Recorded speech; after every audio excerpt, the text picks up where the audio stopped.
everyone, welcome back to my YouTube channel Increase Your Knowledge. I am Amrita and I am your online teacher. So guys, today's topic is increment and decrement operator.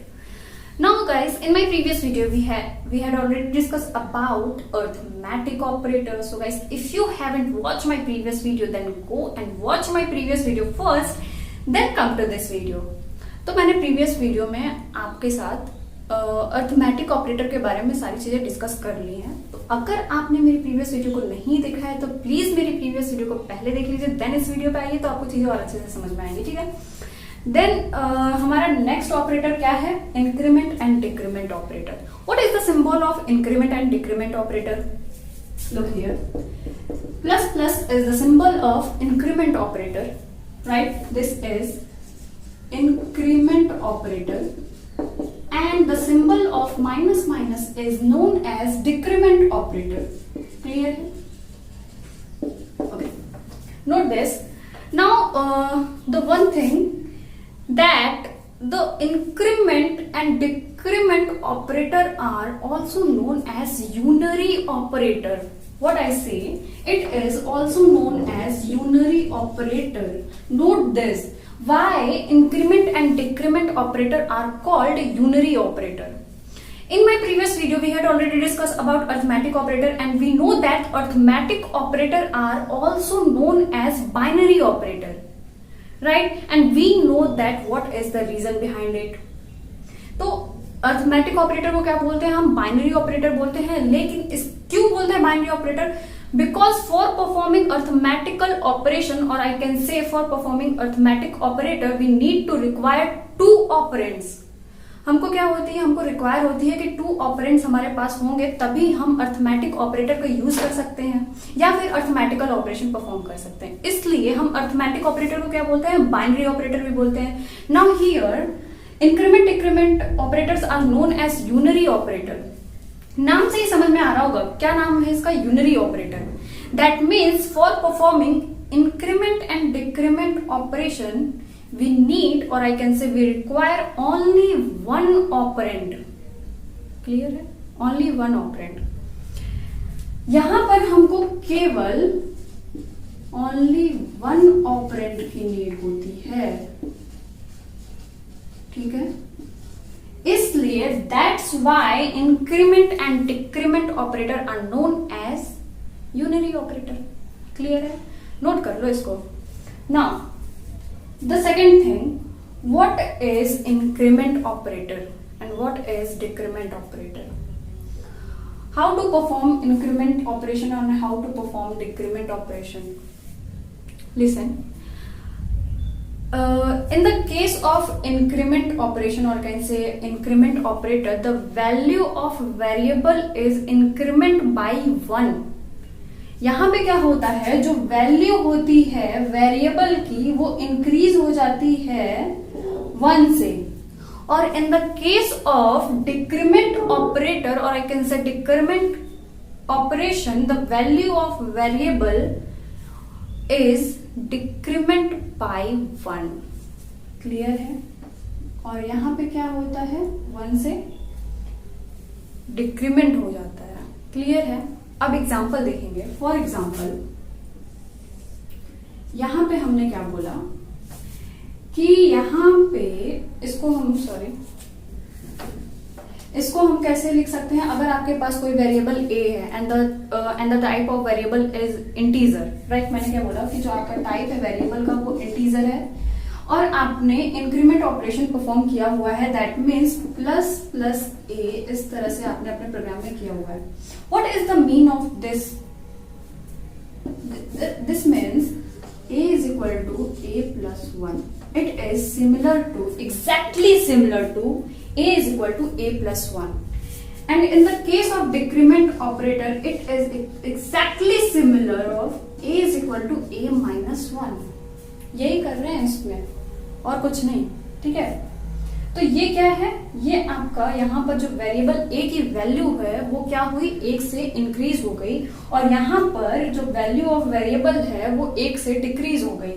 अगर हमने यहाँ पर a की value 5 रख दी है, that means in the case of increment operation the output is what? plus plus a, that means a plus 1 is equal to what? 6. And in the case of decrement operator, if the value of a is equal to 5, then what is the value of minus minus a is equal to 4. Clear है? इतना हो गया clear? ठीक है. Now the second thing is, मैंने जैसा बोला कि इसको हम क्या बोलते हैं, यूनरी ऑपरेटर भी बोलते हैं. दैट मीन्स कि यहां पर अगर हमको ऑपरेशन परफॉर्म करना है तो केवल हमको एक ही ऑपरेंट की नीड होगी, एक ही ऑपरेंट की नीड होगी. आप इस तरह तो नहीं कर सकते ना, I mean a plus plus plus a या फिर ए माइनस माइनस ए. इस तरह आप दो ऑपरेंट्स का यूज नहीं कर सकते हैं. क्लियर है? तो इसको हम क्या बोलते हैं, यूनरी ऑपरेटर भी बोलते हैं. नोट कर लो. ठीक है. Now the second thing is, there are two type of operator in each increment and decrement operator. That means कि increment operator का भी 2 टाइप होता है and decrement operator का भी 2 टाइप होता है. कौन कौन सा होता है, let's discuss.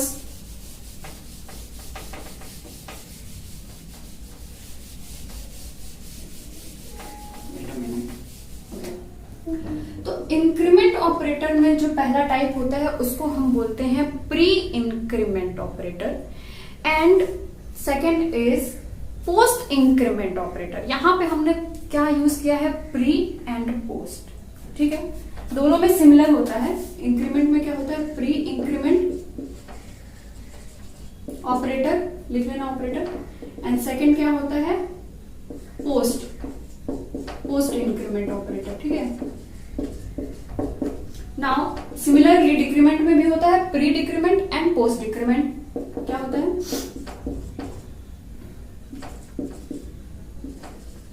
Pre decrement and second is post decrement. चलो, ये क्या होता है, इनका टाइप होता है. अब हमको डिस्कस करना है कि प्री इंक्रीमेंट और प्री डिक्रीमेंट, पोस्ट डिक्रीमेंट और पोस्ट इंक्रीमेंट क्या होता है, किस तरह से हम इनका यूज करते हैं. ठीक है. तो हमने यहां पे कुछ टर्म यूज किए हैं, प्री एंड पोस्ट. ठीक है. और आई कैन से प्रीफिक्स एंड पोस्टफिक्स. क्लियर है? यहां पे हमने 2 टर्म यूज किए हैं, प्रीफिक्स एंड पोस्टफिक्स, और I can say pre and post. Clear है? What is the mean of prefix? देखो, अगर तुमने वेरिएबल, जो भी वेरिएबल है या फिर जो भी ऑपरेंड है तुम्हारा, उसके आगे अगर तुमने ऑपरेटर इंक्रीमेंट या डिक्रीमेंट ऑपरेटर यूज किया हुआ है, that means this is called pre increment. ठीक है, pre increment operation, and this is called pre decrement operation. Clear है? और अगर ऑपरेंट के बाद में तुमने यूज किया हुआ है इस तरह से, that means it is called post increment operation, and this is called post decrement operation. अभी तो मैंने केवल क्या बताया, सिंबल बताया कि किस तरह से हम इसका सिंबल लिखते हैं. ठीक है. Now in the case of prefix, in the case of, or I can say in the case of pre-increment operation, the value of variable is increment by 1. First क्या होता है, first the value of variable is increment by 1, then assign the value. ठीक है. then return the value, actually then return the value. पहले क्या होता है, पहले क्या होगा, पहले आपका जो वेरिएबल का वैल्यू होगा वो पहले क्या होगा, इंक्रीज हो जाएगा, या फिर पहले क्या होगा, अगर प्री डिक्रीमेंट होगा तो पहले वैल्यू डिक्रीमेंट हो जाएगा 1 से, और इंक्रीमेंट में क्या होगा, 1 से इंक्रीज हो जाएगा, देन उसके बाद वैल्यू रिटर्न करेगा. क्लियर है? But in the case of postfix में क्या होता है, first variable return the value, then increment or decrement by 1. The value of variable is increment and decrement by 1. तो पहले क्या होगा, यहाँ पे पहले यहाँ पे वैल्यू रिटर्न हो जाएगी, देन उसके बाद जो वैल्यू होगी वेरिएबल की या फिर ऑपरेंड्स का, वो इंक्रीमेंट या डिक्रीमेंट होगा इन the case of postfix. I hope कि आपको क्लियर हो गया होगा। क्या मैंने बोला कि प्री इंक्रीमेंट में क्या होता है या फिर प्री डिक्रीमेंट में क्या होता है, पहले आपके वेरिएबल की जो वैल्यू होती है वो इंक्रीज हो जाती है, या फिर अगर डिक्रीमेंट है तो डिक्रीज हो जाती है, देन उसके बाद वैल्यू रिटर्न करते हैं, ठीक है। But in the case of post decrement और पोस्ट इंक्रीमेंट, यहाँ पे क्या होता है, पहले आपकी वैल्यू रिटर्न हो जाती है, देन उसके बाद जो वेरिएबल की वैल्यू है वो इंक्रीज या डिक्रीज होती है। क्लियर है? बाई वन से होती है, ध्यान रखना, ठीक है। अगर मैं इसको एग्जांपल से समझाऊं तो एक एग्जांपल से समझ लेते हैं, ठीक है।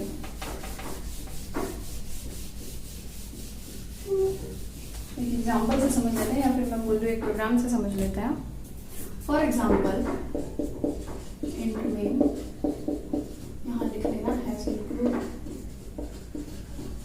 studio.h, ठीक है। यहां से आपका जो प्रोग्राम होगा वो स्टार्ट होगा, ठीक है। हमारे पास एक वेरिएबल है, क्या है, a, ठीक है, जिसका टाइप क्या है, इंटीजर है, और यहाँ पे इसकी वैल्यू भी असाइन कर देते हैं, ठीक है। a is equal to 5। एक और वेरिएबल ले लेते हैं, ठीक है, एक और वेरिएबल ले लेते हैं b, and the value of b is equal to 6, and the type of the variable is integer, ठीक है। और हमको क्या करना है, यहाँ पे हमको प्रिंट करना है, ठीक है। क्या प्रिंट करना है, देखो 3-4 चीजें यहाँ पे हम प्रिंट करते हैं, ठीक है। प्रिंटर %d, और हमने क्या प्रिंट किया, प्लस प्लस a, ठीक है। सबसे पहले हमने क्या प्रिंट किया, प्लस प्लस a, फिर हमारे पास प्रिंटफ आया एक, और हमने फिर क्या प्रिंट किया, %d and a, I can say b plus plus, ठीक है। अभी ये ले लेते हैं, ठीक है, इंक्रीमेंट के ही दोनों केस में बता देती हूँ, ठीक है। तो ये आपके पास एक प्रोग्राम है, तो यहाँ पे क्या है, यहाँ पे प्लस प्लस a है, that means it is what, pre increment. क्या है, ये आपका प्री इंक्रीमेंट है, प्री इंक्रीमेंट ऑपरेशन, और ये क्या है, पोस्ट इंक्रीमेंट ऑपरेशन है, ठीक है। यहां पे क्या है, आपके पास ये प्री इंक्रीमेंट ऑपरेशन है और ये पोस्ट इंक्रीमेंट ऑपरेशन है, ठीक है। तो अब आपको आउटपुट क्या मिलेगा, आउटपुट क्या मिलेगा, यहां पर देखो a में क्या है, a में हमने प्लस प्लस a किया हुआ है, ठीक है। यहां पर क्या होगा, आपको पहले इंक्रीज हो जाएगी वैल्यू, a की वैल्यू क्या है 5 से क्या हुई 6 हुई, और देन आपको रिटर्न में आउटपुट आ जाएगा 6। क्लियर है?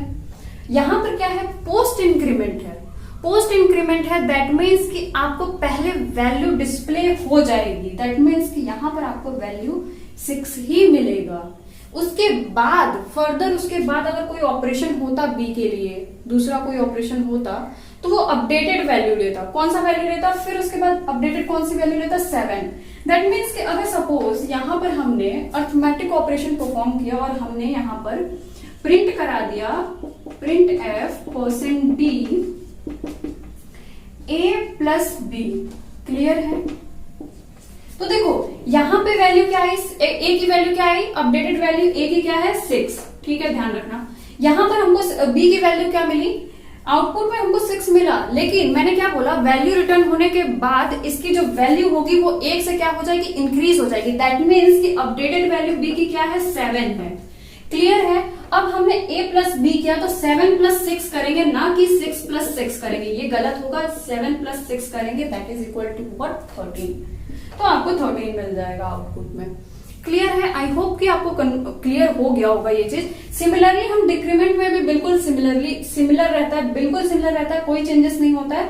बस यहाँ पे क्या होगा, आपका माइनस होगा 1 से, यानी डिक्रीमेंट बाय 1 होगा वेरिएबल में। क्लियर है? तो आई होप कि आपको पोस्ट और प्री इंक्रीमेंट अब क्लियर हो गया होगा। ओके, लास्ट थिंग क्या है हमारे पास, कि मैंने यहाँ पे लिखा हुआ है L value and R value, ठीक है। L वैल्यू और R वैल्यू, पहले तो इसकी डेफिनेशन पढ़ लेते हैं हम कि डेफिनेशन क्या है। L value means an object that has identifiable location in memory, ठीक है। And what is R value? R value means an object that has no identifiable location in memory. ठीक है, तो आपको स्टेटमेंट से समझ में आ रहा होगा. देखो L वैल्यू क्या है? L value must be a variable. L value आपकी मस्ट होनी चाहिए, वेरिएबल ही होनी चाहिए. ठीक है, और R वैल्यू आपका कांस्टेंट भी हो सकता है, आपका फंक्शन भी हो सकता है, बट L वैल्यू वेरिएबल ही होना चाहिए. It can't be a function and it can't be a constant. किसी केस में? L वैल्यू के केस में. अब मैं ये आपको बता क्यों रही हूं. देखो, जो हमारा इंक्रीमेंट और डिक्रीमेंट ऑपरेशन है वो हम R वैल्यू में परफॉर्म नहीं कर सकते हैं, बट हम L वैल्यू में करते हैं. R वैल्यू दैट मीन्स कि क्या? अभी आप बहुत कंफ्यूज होंगे, है ना. फॉर एग्जाम्पल हमारे पास A और B दो इंटीजर है. ठीक है, हमारे पास क्या है? दो इंटीजर है. तो आप क्या A plus B plus plus कर सकते हैं? ऐसा कर सकते हैं क्या? नहीं कर सकते. लेकिन क्यों नहीं कर सकते? अगर आप ये प्रोग्राम में लिखकर रन कराएंगे तो कंपाइलर एरर आएगा. क्या एरर आएगा? रिक्वायर्ड L वैल्यू लिख के आएगा. Required L value. क्यों ऐसा बोला? देखो, अगर इसको हम चेंज करें तो इसका मतलब क्या हो गया? सपोज कि A की वैल्यू 5 है, B की वैल्यू क्या है? 7 है. अब इसका मतलब अगर हम ट्रांसलेट करें that means A plus B is equal to A plus B plus 1, है ना. और अगर हमने प्लस प्लस A किया दैट मीन्स कि what? A is equal to A plus 1. Clear है? देखो, मेमोरी में लोकेशन किसकी है? A और B की है. मेमोरी में आपकी मेमोरी में लोकेशन किसकी है? A और B की है, राइट. यहां पे हमने अगर ऑपरेशन परफॉर्म किया A प्लस बी, तो क्या मेमोरी में लोकेशन A प्लस बी की है क्या? नहीं है. हम इसको कैलकुलेट तो कर लें, बट क्या हम इसको मेमोरी में स्पेस दे पाएंगे?